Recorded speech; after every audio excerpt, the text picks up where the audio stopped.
So ഇന്ന് നമ്മൾ പഠിക്കാൻ പോകുന്നത് surcharge, marginal relief, rebate and health and education cess. ഈ 4 കാര്യങ്ങളെക്കുറിച്ചാണ് നമ്മൾ ഇന്ന് കാര്യമായിട്ട് ഡീൽ ചെയ്യാൻ പോകുന്നത്. അതിനു മുമ്പ് നമുക്ക് ജസ്റ്റ് ചാപ്റ്റർ ഒന്ന് റിവൈസ് ചെയ്യാം. So what is an income tax എന്ന് നമ്മൾ പഠിച്ചു. Income tax is just A tax levied on the total income of the previous year of every person. അതിൽ ടോട്ടൽ ഇൻകം എങ്ങനെ കാൽക്കുലേറ്റ് ചെയ്യാമെന്ന് പഠിച്ചു. അതിന് നമ്മൾ കുറച്ച് സ്റ്റെപ്സ് പറഞ്ഞിട്ടുണ്ടായിരുന്നത്. അതിൽ 8ാമത്തെ സ്റ്റെപ്പിലാണ് നമ്മൾ ടോട്ടൽ ഇൻകം കമ്പ്യൂട്ട് ചെയ്യുന്നത്. അതിനുശേഷം 9ാമത്തെ സ്റ്റെപ്പിൽ നമ്മൾ എന്ത് ചെയ്യുന്നു? Application of tax rate. ആ ആപ്ലിക്കേഷൻ ഓഫ് ടാക്സ് റേറ്റിൽ നമ്മൾ കുറച്ച് സ്ലാബ് റേറ്റ് പഠിച്ചിട്ടുണ്ട്. പിന്നെ അതുകൂടാതെ തന്നെ നമ്മൾ എന്ത് പഠിച്ചു? സർട്ടൈൻ ടൈപ്സ് ഓഫ് ഇൻകത്തിന് സ്പെസിഫിക് റേറ്റ് ആണ് അപ്ലൈ ചെയ്യുന്നത്, സ്ലാബ് റേറ്റ് അപ്ലൈ ചെയ്യാൻ പറ്റൂല എന്ന് പറഞ്ഞു. അതുമായിട്ട് ഡീൽ ചെയ്യുന്ന കുറച്ച് സെക്ഷൻസ് ആണിത്. എന്തൊക്കെ?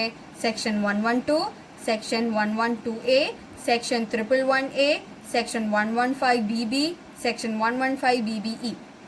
ഇതിനുശേഷം നമ്മൾ ചെയ്യുന്ന 10ാമത്തെ സ്റ്റെപ്പാണ് സർചാർജ് ആൻഡ് റിബേറ്റ്. അതാണ് നമ്മൾ ആദ്യം പഠിക്കാൻ പോകുന്നത്.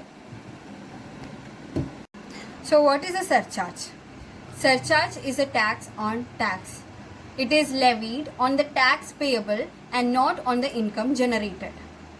നമ്മൾ പഠിച്ചു ടോട്ടൽ ഇൻകം കണ്ടുപിടിച്ച് അതിൽ നമ്മൾ എന്ത് ചെയ്തു? ടാക്സ് റേറ്റ് അപ്ലൈ ചെയ്ത് അങ്ങനെ ടാക്സ് പേയബിൾ കണ്ടുപിടിച്ചു. ഈ ടാക്സ് പേയബിളിലാണ് നമ്മൾ സർചാർജ് ചാർജ് ചെയ്യുന്നത്. അല്ലാണ്ട് നമ്മൾ ടോട്ടൽ ഇൻകത്തിലല്ല നമ്മൾ സർചാർജ് ചാർജ് ചെയ്യുന്നത്. നമ്മൾ കണ്ടുപിടിച്ച ടാക്സ് പേയബിളിലാണ് നമ്മൾ സർചാർജ് ചാർജ് ചെയ്യുന്നത്. അതുകൊണ്ട് തന്നെയാണ് സർചാർജ് നമ്മൾ എന്തായിട്ട് പറയുന്നത്? സർചാർജ് ഇസ് ആ ടാക്സ് ഓൺ ടാക്സ് എന്ന് പറയുന്നത്. ഇനി ഇതിന് എല്ലാവർക്കും ചാർജ് ചെയ്യുമോ? ഇല്ല. അതിന്റെ കുറച്ച് കാര്യങ്ങളുണ്ട്, അത് നമുക്ക് വൃത്തിക്ക് പഠിക്കാം. ആദ്യം റേറ്റ്സ് ഓഫ് സർചാർജ്. അതിൽ individual, HUF, AOP, BOI, artificial judicial person, ഇവരുടെ കേസിൽ 50 ടോട്ടൽ ഇൻകം 50 ലക്ഷത്തിന് മുകളിലാണെങ്കിൽ നമ്മൾ എന്ത് ചെയ്യുള്ളൂ? സർചാർജ് ചാർജ് ചെയ്യുള്ളൂ. If total income is less than or equal to 50 lakh, അന്നേരം സർചാർജിന്റെ റേറ്റ് എന്ത് വരും?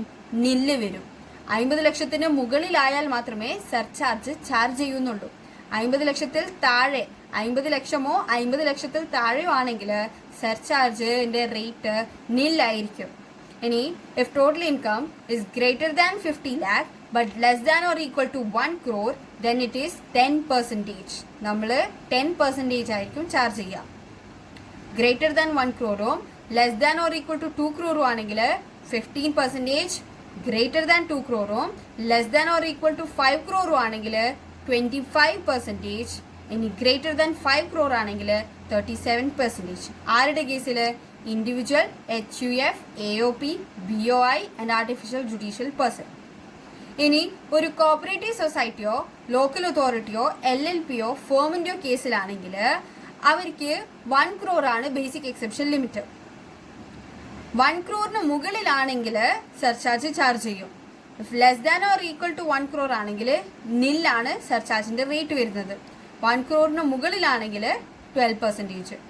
ഓക്കെ. ഇനി ഡൊമസ്റ്റിക് കമ്പനിയുടെ കേസിലാണെന്നുണ്ടെങ്കിൽ if total income is less than or equal to 1 crore, then the surcharge is nil. ഇവരുടെ ഡൊമസ്റ്റിക് കമ്പനീന്റെ കേസിൽ basic exemption limit 1 crore ആണ്. സർചാർജിന്റെ കേസിൽ 1 crore താഴെയാണെങ്കിൽ 1 crore 1 crore താഴെയാണെങ്കിൽ ടോട്ടൽ ഇൻകം അവരുടെ സർചാർജ് നില്ലായിരിക്കും. 1 crore മുകളിലും 10 crore less than or equal to 10 crore ആണെങ്കിൽ 7%. If total income is greater than 10 crore, then it is 12%. അതുപോലെ ഫോറിൻ കമ്പനീന്റെ കേസിൽ if total income is less than or equal to 1 crore, then the surcharge is nil. If total income is greater than 1 crore but less than or equal to 10 crore, then it is 2%. If total income is greater than 10 crore, then it is equal to 5%. അപ്പോൾ ഈ സർചാർജിന്റെ rate നമ്മൾ by heart ആയിട്ട് പഠിക്കുക. Surcharge പഠിച്ചു കഴിഞ്ഞാൽ marginal relief കോൺസെപ്റ്റിലേക്ക് നമുക്ക് വരാം. So what is A marginal relief? It is given to individuals whose taxable income is beyond the threshold limit, after which surcharge is payable, but the net income above the threshold is less than the surcharge. ഞാൻ പറഞ്ഞുതരാം. അതായത് for example, ഒരു വ്യക്തിയുടെ total income 51 lakh ആണെന്ന് വിചാരിക്കുക. 51 lakh ആണ് അയാളുടെ total income. അയാൾക്ക് 50 lakh ആയിരുന്നെങ്കിൽ അയാളുടെ ടാക്സ് പേയബിൾ എത്രയാണെന്ന് കണ്ടുപിടിക്കാം. ഇപ്പം അയാളുടെ ടാക്സ് പേയബിൾ 13,12,500 ആണെന്ന് വിചാരിക്കും.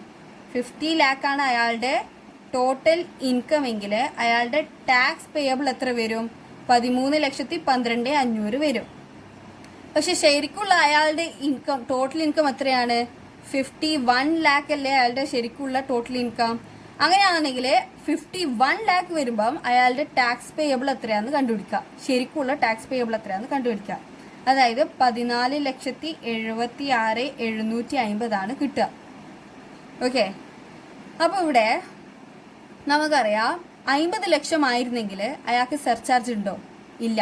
50 ലക്ഷം ആയിരുന്നെങ്കിൽ അയാൾക്ക് സർചാർജ് ഉണ്ടാവില്ല. 51 ലക്ഷം ആയപ്പോഴല്ലേ അയാൾക്ക് സർചാർജ് വന്നത്. അപ്പോൾ ഇവിടെ ഇൻകത്തിലുണ്ടായ ഡിഫറൻസ് എത്രയാണ്? 1 lakhന്റെ ഡിഫറൻസിലാണ് അയാൾക്ക് സർചാർജ് വന്നത്. അങ്ങനെ 1 lakhന്റെ ഡിഫറൻസിൽ അയാൾക്ക് ഉണ്ടായ ടാക്സ് പേയബിളിന്റെ ഡിഫറൻസ് എത്രയാണ് വരുന്നത്? നമുക്ക് 14,76,750 ആണ് 51 lakhന്റെ ഇൻകത്തിൽ വരുന്ന tax payable, minus 13,12,500 which is equal to 1,64,250. 1,64,250 ആണ് ടാക്സ് പേയബിളിൽ വരുന്ന ഡിഫറൻസ്. അതായത് നെറ്റ് ഇൻകത്തിനേക്കാൾ ഈ ടാക്സ് പേയബിളിന്റെ ഡിഫറൻസ് എക്സീഡ് ചെയ്യുന്നില്ലേ? എത്ര എമൗണ്ട് എക്സീഡ് ചെയ്യുന്നത്? 64,250 ആണ് എക്സീഡ് ചെയ്യുന്നത്. ഈ 64,250 നമ്മൾ മാർജിനൽ റിലീഫ് ആയിട്ട് കൊടുക്കുന്നത്. അതായത് മാർജിനൽ റിലീഫ് നമ്മൾ ആർക്കാ കൊടുക്കുന്നത്? It is given to individual whose taxable income is beyond the threshold limit after which surcharge is payable. നമ്മൾ സർചാർജ് കൊടുത്തിട്ടുള്ള ടാക്സബിൾ ഇൻകം, അതായത് 51 lakhന്റെ taxable income. Okay, but the net income above the threshold is less than the surcharge. നമ്മൾ കണ്ടുപിടിച്ച net income, അതായത് 1,64,250 കുറവാണല്ലോ വന്നത്. അങ്ങനെ വന്നിട്ടുണ്ടെങ്കിലാണ് നമ്മൾ മാർജിനൽ റിലീഫ് കൊടുക്കുക. നമ്മൾ എത്രയാണ് മാർജിനൽ റിലീഫ് കൊടുക്കുക? ആ എക്സീഡിങ് എമൗണ്ട് ആണ് മാർജിനൽ റിലീഫായിട്ട് കൊടുക്കുക. ഇത് പ്രോബ്ലം ചെയ്യുന്ന സമയത്ത് വൃത്തിക്ക് മനസ്സിലാവും. ഓക്കെ, അടുത്തത് റിബേറ്റ്. റിബേറ്റ് എന്നുള്ള വേർഡിന്റെ ഒരു അർത്ഥം തന്നെ റീഫണ്ട് എന്നാണ്. നമ്മൾ ആർക്കാ റിബേറ്റ് കൊടുക്കുക? ഒരു resident individual whose total income is up to 5 lakh. Okay, അതായത് ഒരു റെസിഡന്റ് ഇൻഡിവിജ്വലിന്റെ ടോട്ടൽ ഇൻകം 5 ലക്ഷത്തിനുള്ളിലാണെങ്കിൽ അയാൾക്ക് നമ്മൾ റിബേറ്റ് കൊടുക്കും. എത്ര വരെ കൊടുക്കാം? 12,500 വരെ നമുക്ക് കൊടുക്കാം. ഓക്കെ, അതാണ് റിബേറ്റ്. സർചാർജ് റിബേറ്റ് ഒരിക്കലും ഒരുമിച്ച് വരില്ല. കാരണം സർചാർജ് നമ്മൾ 50 ലക്ഷത്തിൽ മുകളിൽ വരുന്ന ആൾക്കാർക്കാണ് സർചാർജ് ചാർജ് ചെയ്യുന്നത്. റിബേറ്റ് എന്ന് പറയുന്നത് ഒരു റീഫണ്ട് പോലെയാണ്. അതായത് 5 ലക്ഷത്തിനുള്ളിൽ ഒരു റെസിഡന്റ് ഇൻഡിവിജ്വലിന്റെ ടോട്ടൽ ഇൻകം 5 ലക്ഷത്തിനുള്ളിലാണ് വരുന്നതെങ്കിൽ അയാൾക്ക് 12,500 വരെ റീഫണ്ട് ചെയ്യും. ഓക്കെ, അതാണ് റിബേറ്റ് എന്നുള്ള കോൺസെപ്റ്റ് കൊണ്ട് ഉദ്ദേശിക്കുന്നത്. Next one is health and education cess. Health and education cess എന്ന് പറഞ്ഞു കഴിഞ്ഞാൽ ഗവൺമെന്റ് കൺട്രീൻ്റെ ഹെൽത്ത് ആൻഡ് എഡ്യൂക്കേഷൻ സെക്ടറിൻ്റെ ഡെവലപ്മെൻറ്റിന് വേണ്ടി ഉണ്ടാക്കിയ ഒരു സെസ്സാണ് ഹെൽത്ത് ആൻഡ് എഡ്യൂക്കേഷൻ സെസ്.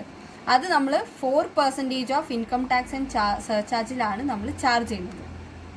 അപ്പോൾ നമ്മൾ ടോട്ടൽ ഇൻകം കണ്ടുപിടിച്ച് കഴിഞ്ഞ് കഴിഞ്ഞാൽ നമ്മൾ അതിൽ ടാക്സ് റേറ്റ് അപ്ലൈ ചെയ്യുന്നു. അതിന് ശേഷം നമ്മൾ സർചാർജ് ഉണ്ടെങ്കിൽ സർചാർജ് അപ്ലൈ ചെയ്യുന്നു. ഇനി അഥവാ റിബേറ്റ് ആണെങ്കിൽ റിബേറ്റ് കൊടുക്കുന്നു. അതിനുശേഷമാണ് നമ്മൾ ഈ health and education cess charge ചെയ്യുന്നത്. എത്ര? 4%. ഓക്കെ, ഇത്രയാണ് ഈ ചാപ്റ്ററിൽ നമുക്ക് പഠിക്കാനുള്ള കോൺസെപ്റ്റ് മൊത്തം ക്ലിയർ ആയിട്ടുണ്ടെങ്കിൽ അടുത്ത വീഡിയോയിൽ നമ്മൾ ക്വസ്റ്റ്യൻസ് ചെയ്യും. അപ്പം ക്വസ്റ്റ്യൻസ് ചെയ്യുന്ന അടുത്ത വീഡിയോ കാണുന്നതിന് മുമ്പ് ഇതുവരെയുള്ള വീഡിയോസൊക്കെ വൃത്തിക്ക് കാണുക. എന്നാൽ അടുത്ത വീഡിയോ ക്വസ്റ്റ്യൻ ചെയ്യുന്ന സമയത്ത് it will be simple. Thank you.